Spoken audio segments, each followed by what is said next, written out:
ముందుగా మన తొలి వెలుగు ప్రేక్షకులందరికీ నమస్తే. దయచేసి ఈ వీడియోని తెలంగాణ రాష్ట్ర ముఖ్యమంత్రి రేవంత్ రెడ్డి గారి దగ్గరికి, ఆంధ్రప్రదేశ్ ముఖ్యమంత్రి నారా చంద్రబాబు నాయుడు దగ్గరికి చేరే ఉపాయం చేయరు. ఇది మా స్వార్థం కోసం చెప్పే వీడియో అయితే కాదు, ప్రతి ఒక్కరికి ఉపయోగపడేది, ప్రతి ఇంటికి ఉపయోగపడేదే ఈ వీడియో. వినే ప్రయత్నం చేయరు, చెప్పే ప్రయత్నం చేస్తా. సరదాగా స్నానానికి వెళ్ళి గోదావరిలో 6 గల్లంతు, అంతా 18 ఏళ్ళ లోపు ఉన్న పొరగాలన్నట. ఇక ఎందుకు చెప్పినాక ఈ ముచ్చట ముందుగల్లా రాష్ట్ర ముఖ్యమంత్రుల దగ్గర పోవాలనేది అంటే, ఇలా 2 రకాల ముచ్చట్లు ఉన్నాయి. ఫస్ట్ది ఒక ముచ్చట ఎత్తా, ఫస్ట్ పొరగాల మీకు తీసుకొస్తా ముచ్చట. అవును పిల్లలు, మీకు ఈత రాదన్న సంగతి మీకు తెలుసు. మీరంతా పోయింది ఒక ఏమంటారు కారణానికి, శుభకారణానికి పోయారు. శుభకారణానికి పోయినవాడు శుభకార్యం కాడ బుక్కడి తినాలి, జరసేపు పాడుకోవాలి, అంతవరకు చేయాలి. లేదు పక్క పోయింటి నీళ్ళు పోతున్నాయి, ఆనకాలమే పాడై. ఇది నిండా ఆనకాలం రాకముందుకి హాని ఉరుగుతుంది, పాడైపోయింది. జోరు ఆనకాలం వచ్చినాడు ఎడవంతతో తెలియదు, కానీ జర ఆడంగీడంగా నీళ్ళు జర చెరకలలో జర నీళ్ళు ఎక్కువైనట్టు కొట్టింది. కొన్ని జాగాలలో, అన్ని జాగాలలో కాదు. కానీ ఇప్పుడు ఏది మన మేడిగడ్డ దగ్గరికి పోయినట. మేడిగడ్డనేనా ఇది? మేడిగడ్డ బ్యారేజ్ దగ్గరనే నీళ్ళు ఎక్కువనే చూస్తానికి పోయారు.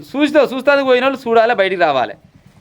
తానాలు చేస్తానికి లోపల దిగిరంట. తానాలు చేస్తానికి లోపల దిగేసరికల్లా అయ్య ముంగల్నే 2 కొడుకులు కొట్టుకపోతుంటే తండ్రికి ఎంత కలకల కావచ్చు పానం.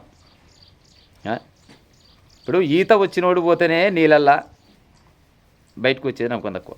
ఎందుకంటే ఏ టైంలో వరద నీరు పెరిగేది తెలియదు, ఏ టైంలో ఇంకా తుఫాను వచ్చేది తెలియదు, ఎన్నో రకాలుగా ఉంటుంది. గసవంటి సమయంలో ఈతకు పోయి ఉత్త పుణ్యానికి మీరు చేస్తుంది.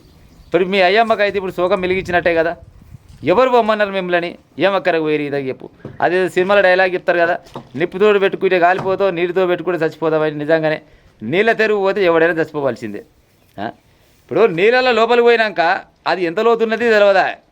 అందులో బొర్రెలు ఉన్నాయా, వంపులు ఉన్నాయా, లేకపోతే చెత్త ఉందా, రాళ్ళు ఉన్నాయా, రప్పలు ఉన్నాయా, ఏ రకంగా తెలియదా. నీటి ప్రవాహం పెరిగిందని ఇట్ట పోయి ఉత్త పుణ్యాన్ని చేస్తుంది. ప్రభుత్వం వాళ్ళ కాడుకొద్దాం. ప్రభుత్వం వాళ్ళు కనీసం మరి ఆడ ఇప్పుడు ఆ మేడిగడ్డ బ్యారేజ్ దగ్గర నిన్నమన్నా పనులు చేసిరు. గుంతలు ఒక్కొక్కటి 14-15 ఫీట్ల లోతున్నాయంట. మరి ఆడ ఒక బోర్డన్నా పెట్టాలి కనీసం.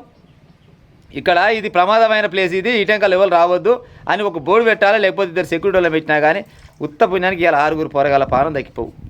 6 చచ్చిపోయారు, అంతా 18 ఏళ్ళ లోపు ఉన్నోళ్ళే. మరి ఇంట్లో తప్పు గవర్నమెంట్ దనాలనా, పొరగాల దనాలనా? అది ఎవరి తప్పైనా కానీ ఉత్త పుణ్యానికి 6 పొరగాల అయ్యమ్మ అలా కడుపు మీద కొట్టినట్టే కదా. అందుకోసమనే ఈత రానోడు మమ్మ కానీ ఆ బావుల పొండి, చెరల పొండి తిరిగే ఉపాయం చేయకూరి. ఎండాకాలం ఇంకా సెలవులు అయ్యే పోలేదు, ఇంకా ఆడంగిడంగా వారం 10 రోజులు ఉన్నట్టున్నాయి. ఈ సెలవులు అయిపోయిన దాకా జర 4 రోజులు బుక్కడి తిని భూమి కొరగాలి, అంతేగాని జర నీ చెరల పొండి పోకూరి. ఇంకో విషయం, అసలు ముచ్చట ఏంటంటే, తల్లిదండ్రులు మీరు దయచేసి స్కూళ్ళకు పంపాలి పిల్లల్ని అంటే స్కూల్లో డిమాండ్ చేయరు. హెడ్ మాస్టర్ దగ్గర పోతారా, ప్రిన్సిపల్ దగ్గర పోతారా, ఎవరి దగ్గర పోతారా, పోయినాక ఒక మాట చెప్పురి. ప్రతి పిల్లలకు ఇంటి దగ్గర, అది బడి దగ్గర ఓ స్విమ్మింగ్ పూల్ లాంటిది ఏర్పాటు చేయించి ఉపాయం చేపించాలి. అట్లా చేపిస్తే 10వ తరగతి పరీక్షతో పాటు ఆ 10వ తరగతి పాస్ అయిన సర్టిఫికేట్తో పాటు ఈత కూడా వచ్చి మా పిల్లలకు అనేది ఒక సర్టిఫికేట్ తీసుకొని పోతే రేపన్నాడు అది చేస్తారు. ప్రతి స్కూళ్ళల్లో ఎంతో కొంత జాగా అయితే ఉంటుంది. అట్లానే ఎకరాల కొద్దిగా స్విమ్మింగ్ పూల్ కట్టియమని అయితే మేము డిమాండ్ చేస్తలేం కదా. లాస్ట్ ఒక మనిషి మునిగే అంత నీళ్లు చేపించి ఒక సార్ని పెట్టించో, లేకపోతే ఒక కూలి మనిషిని పెట్టించో ఈత నేర్పిస్తే ప్రతి ఒక్కరికి, మా చిన్నతనంలో ఏమన్నదంటే పొరగాళ్ళకు సైకిల్ దొక్క రావాలి, ఈత కొట్ట రావాలని అంటుండే. ఈ కాలంలో పొరగాళ్ళకు సైకిల్ అయితే దొక్కొస్తుంది, కానీ ఈత కొట్టిన పొరగాడైతే లేడు. ఏమైనా యూట్యూబ్లో కొట్టవలసిందే వాళ్ళు ఎంతసేపటికి ఆ సెల్ ఫోన్లో చూసి మురిసవలసిందే, కానీ లైవ్లో ఈత కొట్టిన లేడు. 6 పిల్లలు ఇవాళ చచ్చిపోయారు, మొన్న ఒక 5 చచ్చిపోయారు. దాదాపుగా ఈత కొట్టబోయే ఇప్పటిదాకా ఈ ఏడాది 6 నెలలనే దగ్గర 20-30 మంది చచ్చిపోవచ్చు. దయచేసి ప్రభుత్వం వాళ్ళు మీరు జర చొరవ తీసుకొని ప్రతి స్కూల్లో ఒక ఈత కొలను కట్టించి ఉపాయం చేయరి. ఎండాకాలం సెలవులలో ఈత కొలంలోకి వెళ్ళి నీళ్ళని కంప్లీట్ చేసేస్తే, ఈత కొలను అంటే పెద్ద ఎకరాల కొద్దిగా కట్టనక్కర్లేదు, మామూలుగా కౌజులాంటిదన్నా కట్టురా మమ్మ. కానీ పిల్లలకు ఈత నేర్చుకుంటే పుణ్యం ఉంటుంది. ఎందుకంటే ఈ మోతవార్లు పోయి ఇప్పుడంతా ఏ బాయిల దుంకి ఈత కొట్టేది లేదు, వీళ్ళకి ఈత నేర్పుతోడు కూడా లేడు. దాదాపు ఈత కొడుతోళ్ళే తక్కువ అయిపోయారు. అందుకోసమనే బల్లలో ఉన్న సార్లకు ఎంతో కొంత ఈత వచ్చిన సార్లే ఉంటారు కాబట్టి వాళ్ళకు కూడా ఎంతో కొంత ఈత వస్తుంది. ఆ పిల్లలు చెప్పినా కానీ చక్కదనం ఉంటుంది. దయచేసి పిల్లలని ఈత కొలల దగ్గర కానీ, బావుల దగ్గర కానీ, చెర్ల దగ్గరికి ఈ కాలువల దగ్గరికి గురించి ఉపాయం చేయకూరి.